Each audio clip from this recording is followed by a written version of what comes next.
The broadcast is now starting. All attendees are in listen-only mode. Good afternoon, and thank you for joining today's webinar. Today, we will be talking about managed vulnerability scanning. My name is Michael Holden from Bytes Security Partnerships. I'm pleased to be joined today by Nicole Chesworth, a pre-sales consultant from Bytes, who will be taking us through the bulk of today's presentation. The agenda for the webinar. Firstly, a short overview of Bytes. Then, we will go through some of the discussion points for the session. We will then move into the bulk of the presentation from Nicole, which will be followed by a Q&A session. But first, some housekeeping. Attendee lines will be on mute throughout the session. There will be a Q&A at the end, so please post any questions in the questions window, and I will field them during this Q&A. This is a purely strategic discussion. Any commercials can be discussed with your Bytes account manager after the session. Everyone will receive the recording after the session. And lastly, we have a feedback survey at the end of this presentation, and would appreciate it if you could take 2 minutes to complete it, as we use this to make sure that our webinars are still hitting the mark. So, who are Bytes? Bytes Security Partnerships is the specialist partner in the UK, the specialist security partner of the Bytes Group in the UK. Bytes aim to marry up the agility, insight, and personal approach from the smallest specialist partner with the scale and scope that comes with being part of a much larger group. We are proud here at Bytes of the technical expertise we have around the solutions we deploy, and that allows us to enjoy top-tier vendor partnerships, which allows us to deliver for customers on both technical and commercial sides. We work across the full spectrum of information security, from perimeter and next-gen firewall through to cloud and mobile security, data security, and access and authentication, offering both hardware and software solutions. What we offer and add value to business and vendor partners' solutions is the technical suite of services that we are able to deploy, whether that's looking at security strategy deployment, technology mapping, project scoping, planning and delivery, or 24/7 direct-to-engineer support. There are a wide variety of ways in which we can act as an extension of your IT teams to make sure that the solutions you deploy add value quickly. That's enough about us. Let's talk about managed vulnerability. Today's discussion will share how to keep ahead of known vulnerabilities and the easiest ways of making sure you are covering the most important holes first. So, over to you, Nicole. Thanks, Michael. Hello, everyone. So I'm Nicole, part of the pre-sales team for the managed services. I'd like to start by presenting to you just a quick background of what the service is, as well as just a few highlights of the tool that we're using. If you'll give me a moment, there we go. So, as Michael mentioned, the Altron Group is a much larger group. There's a multitude of companies within that group, and one of them is Cybertech, the Bytes SP sister company and also managed services partner. So we've partnered with one of our sister companies to be able to provide the managed services sold out of Bytes SP. Cybertech, just like the Altron Group, are based in South Africa and have a head office based in South Africa as well. They operate out of a trust center, 7-tier trust center in South Africa, and all of our services are run from there. Just a quick overview of some of those services. So the first one is the Managed Security Operations Center.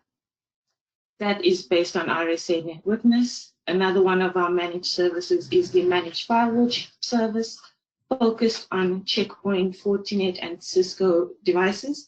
We have the Managed Network Operations Center using PRTG, and then the Managed Vulnerability Service, which we are discussing today, which is based off of Tenable.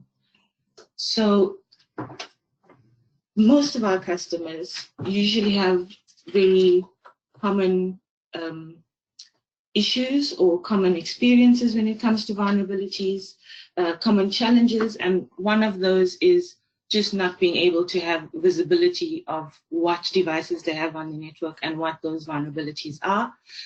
If they do have some kind of scanning, they get one large report or one big view, and there's no simple way to decipher what exactly you're looking at, what you should prioritize, where you should start. And also, if they have some kind of scanning, there's no way to provide any structure on how you should remediate for those vulnerabilities, or any strategic reporting that is useful and targeted to the different people within the business. So another reason that people usually take up vulnerability management is also to identify any patterns that could be emerging in terms of the threats out there, if there are any vulnerabilities that they may not be aware of, and how that could look and affect them in the future. So we've decided as a group and as a company to use Tenable.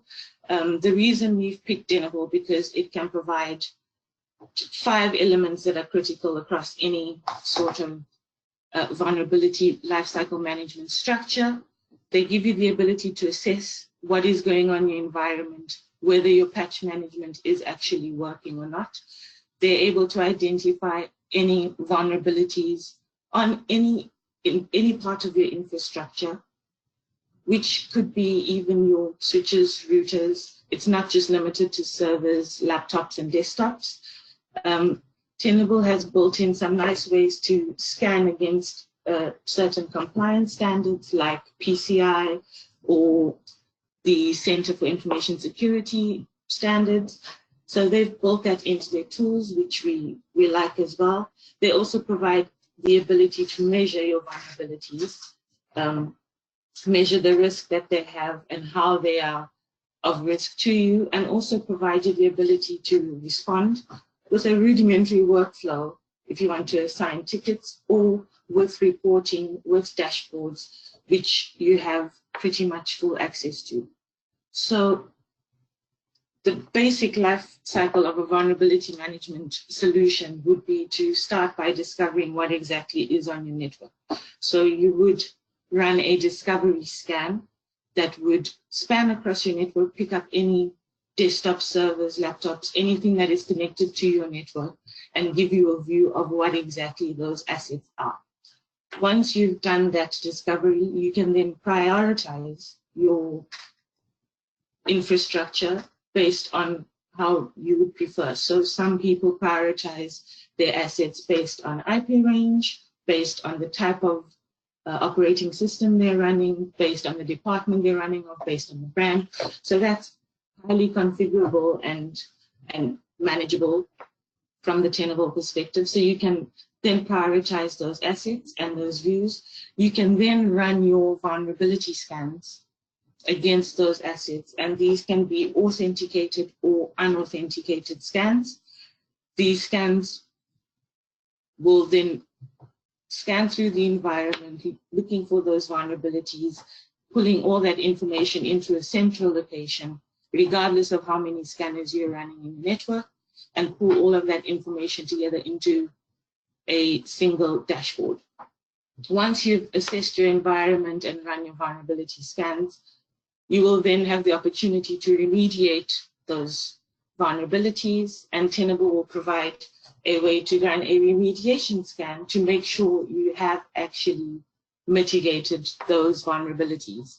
So you can then verify exactly what you've done, and then you can report on pretty much any element of the solution and tailor that reporting to your specific audience. So with that, I'd like to run through just what the Tenable solution can provide. This is particularly focused on Tenable IO, which is the cloud-based version, but the managed service solution includes Tenable IO, Tenable SC, and they can be pretty much utilized as you would prefer. So to get things going, I'll just log in there. So the key differences between Tenable IO and Tenable SC are IO is for cloud-based solutions, but IO also includes the capability of running your vulnerability scans against your containers and also against your web applications. you're not limited to just using IO or SC. You could use a combination of both. At the moment, it's still 2 dashboards for either IO or Security Center. And again, this would be tailored to your specific needs and your requirements in your environment. So just having a look at what both IO and SC can do from a vulnerability management overview, you'll come to a dashboard like this. Again, these dashboards are all highly configurable and adaptable. You can pretty much display anything that you would like to, that it's been able to pick up information on. First things first, after you've run your scan, you will see to the right the scan coverage, which is for 527 assets that were picked up. Not all of them were scanned with credentials, so it gives you a breakdown of what was scanned with credentials and what wasn't. You want to scan with credentials to be able to fully get the detail of everything running on that particular system. If it cannot log into that system, it can only give a very high-level overview of what the vulnerabilities are. So you've got your discovery scan, you've pulled your assets through, and then it immediately shows you, right, you've got 17,000 vulnerabilities, which seems like a painful amount, a large amount. So what Tenable does is then we can tailor these dashboards and these dashlets to break down what these vulnerabilities look like. So out of those 17,000 vulnerabilities, we want to focus on the vulnerabilities that have a high priority rating. And this priority rating is based on how severe the exploit is and what the impact of that particular vulnerability has. So you can then break it down into the priority ratings and focus particularly on that. You can have an option to just look at the trends of your vulnerabilities if that trending is more important to you. But once you've identified the high-risk vulnerabilities, you can then dive into what exactly this means for you. So under the critical and highly exploitable vulnerabilities, 2,514 vulnerabilities are actually exploited by malware in this particular environment. So you can drill down and look into what those particular vulnerabilities are. In this scenario, Adobe Flash Player is one of them. You can drill down even further and then have a look at what exactly this means. So you'll get the details on when the vulnerability was published, how it's exploitable, which is currently by malware. It's not a very complex exploit, so it's widely available and can be used by most people. It also shows you how recent the threat is, how long this threat has been out, and the impact of that particular threat. To the right, you'll see which servers or which computers are affected by that particular vulnerability. Again, all of this can be pulled and filtered out in a specific way to a report or to a particular dashboard, and it can all be configured to be in a view that makes sense to you. So you can see Adobe Flash Player is affecting these particular devices.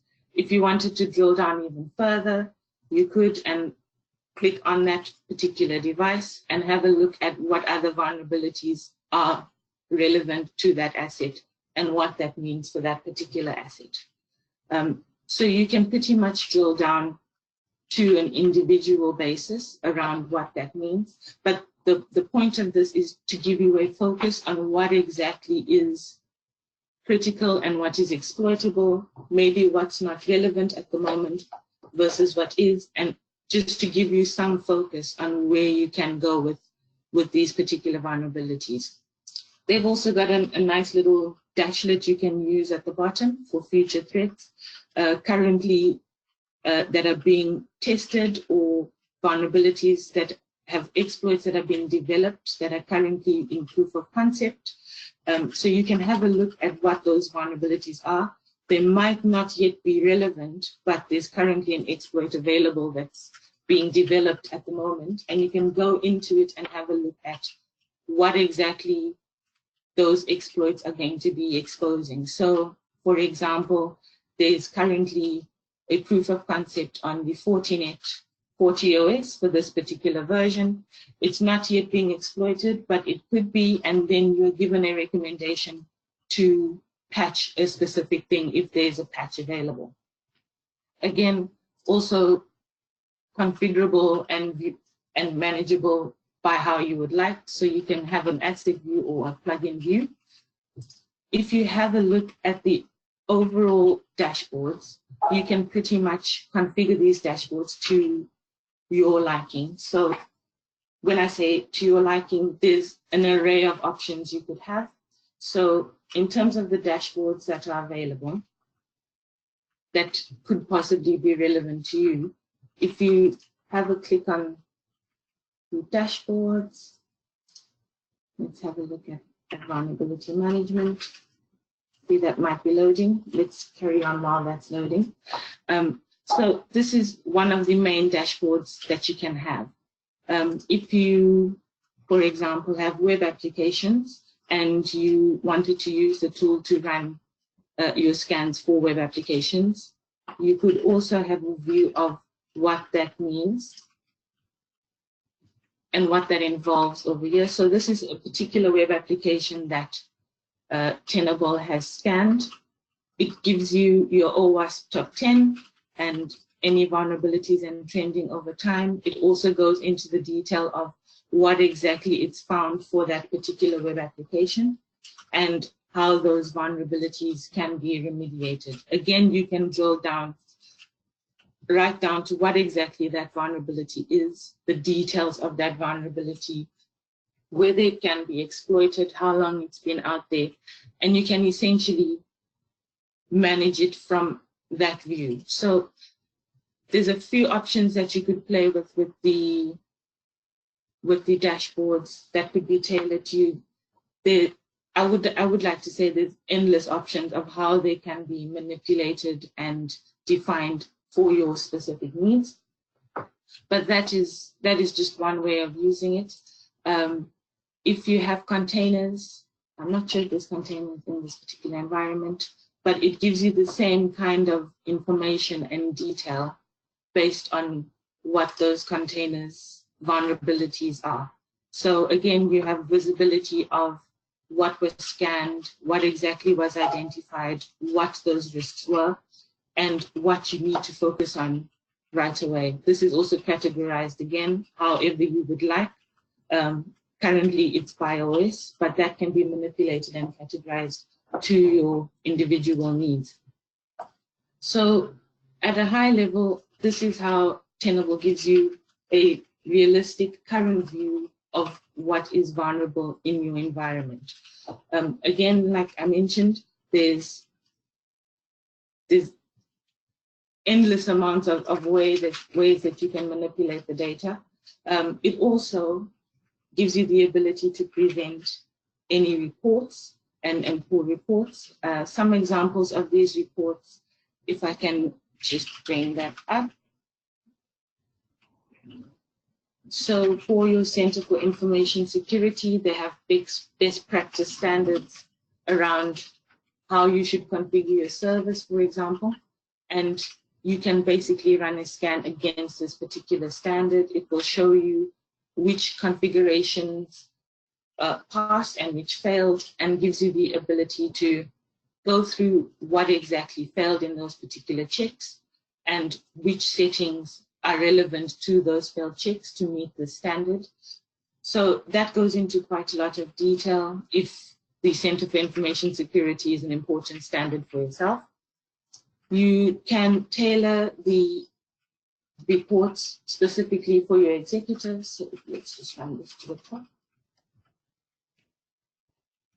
So if you would like to show your executive the trends over the last 90 days or 6 months, hopefully it's a downward trend as time goes on, you can build this into reports or have these as dashboards if that's what you prefer.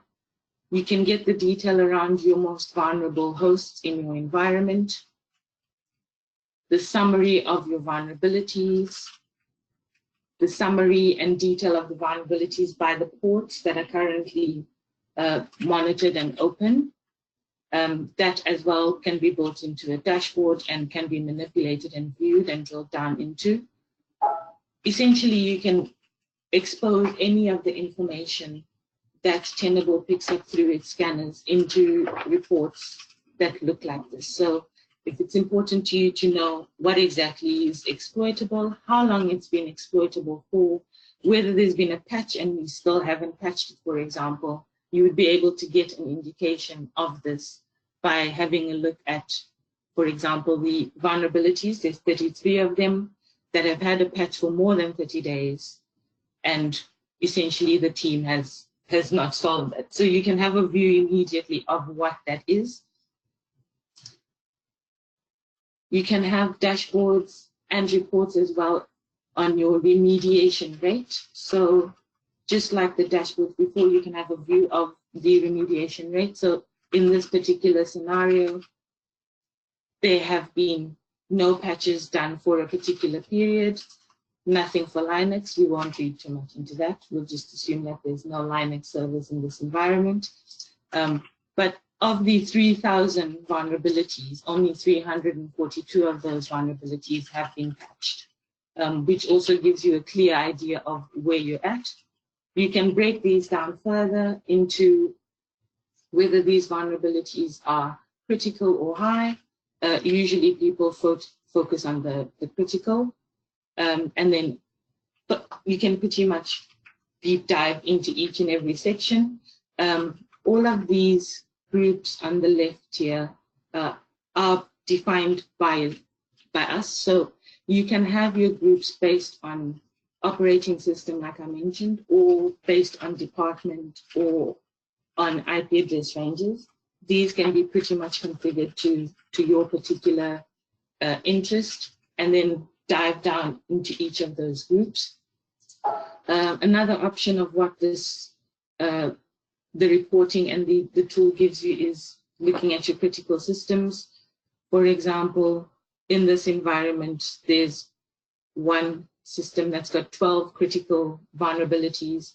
Again, if you wanted to report on each of these, you would then be able to pull a report on an individual system. This one is a much longer report for the detail-oriented individuals, but you could then have a view on that particular system, what exactly is vulnerable on that system, and it can go into the detail of each individual vulnerability. That's only if that's important to you and if you're into that detail. In terms of the actual tool, like I mentioned, any dashlet or any view is configured into a report, so you have an idea of what that looks like. From within this system, essentially, you would be able to have, like you've seen, pretty much direct access to these dashboards and to these reports. With the service, we do not limit you on how many scans you can run or when you can run them. You have access to the environment, and you can be as high touch or as low touch as you would like. If you wanted to configure anything, we would give you that access to do that. However, we would always, ask for you to check in with us. But we pretty much give you full access to the platform, and you can use it or not use it as you would feel is important to you. The tool itself gives you really good guidance in terms of what you need to look at and what you need to see. These dashboards we've pretty much built, and we have a few that we utilize as a standard, as well as the reports. But again, anything is reportable and configurable, so that would be highly dependent on each individual's or each business's needs. I was hoping that these dashboards would load up, just to give you an idea of what the other dashboards look like. But let's see if we can change this over here. So this is now deep diving into the vulnerabilities again. These can be filtered across the timeline and reported on. Each individual item, again, can be looked into and reported on. With Tenable SC, there's a rudimentary workflow that you can assign particular tickets to. So if you have a team that just focuses, for example, on Adobe, or has a team that's got specific requirements or instructions to resolve tickets for a specific area, those vulnerabilities can be assigned to them through a workflow, and they can then resolve those tickets. That's built into the system. Not visible at the moment through IO, because that is through Tenable SC. However, if you, again, needed either or, that's not a limitation at all. You could utilize the service as you'd prefer. If you just needed web application scanning and vulnerabilities looked at for web application scanning, you could totally use Tenable IO just with the web application scanning and not have to use anything else. Or you could use the on-prem version, which is Tenable SC, to provide the same kind of functionality. So from that perspective, that's what the vulnerability tool looks like. That's what it has to show. I mean, from my point of view, I'm not sure if there's any questions from your side that we can have a look through and answer. Yeah, so hi, Nicole. So we have actually got a few questions that have come in. First one of which is, for web app scanning, how frequently will they be scanned? So the web application scans would be configured to a schedule that you would agree. So we wouldn't just run a scan as and when, because as we know, scans can impact the environment. So they would be scheduled as and when you would prefer, in short. So if you were only wanting web app scans to run in the evenings or on weekends, that's how they would be scheduled. Okay. Yeah. Then, can authenticated scans be run? If so, how do you secure the account password? Okay, so from within the tool, it's just a pity this is a demo environment. But from within the tool, when we build the scans, there is a credential management section which we do not have access to. So if, for example, you are Bytes SP, you have credentials that you need to add, you are given the access to that credential section to input your credentials. They are stored encrypted out of our view. We have no idea what they are. We cannot see what they are. So that is stored within the system encrypted, and we have no visibility of what those credentials are. Okay. Then can you tag critical systems? Can you Tag critical systems. Yeah, so the way we've, in this demo environment, so if you wanted to just have a view of your critical systems, this would be how you would group your assets. So in the grouping of your assets, you would then say this group of assets with either these IP regions or with these DNS names, or in this particular brand or division, we would group those assets to be critical assets. And once those assets are grouped in that way, you would then build your dashboards around that. So then you would be able to just show the rating, for example, for your critical assets. But the short answer is yes, it's all dependent on how you group your assets at the start. And that is something we would help you do, of course, to make sure that's utilized effectively. Okay, and then the last question we have at the moment is, how does the scan work in general? Is there an agent on every device? How does this from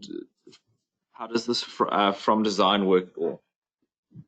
Okay, so there's two design options at the moment. So Tenable IO is cloud-based.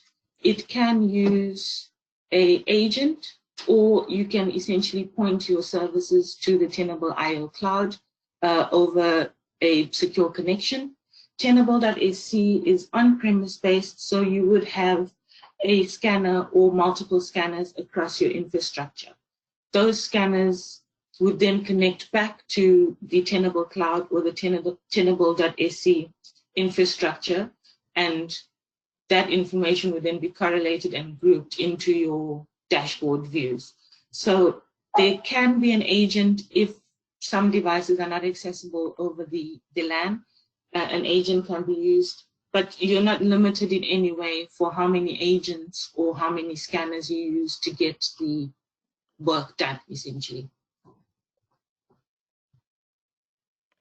That's great. So that seems to have been the last question, unless there are any more to come in. So while we wait for that, I just want to say thank you to you, Nicole, for taking the time to present. I'm sure that everybody on this session has found it very useful. Again, I hope so. And thank you to everybody here that's attended.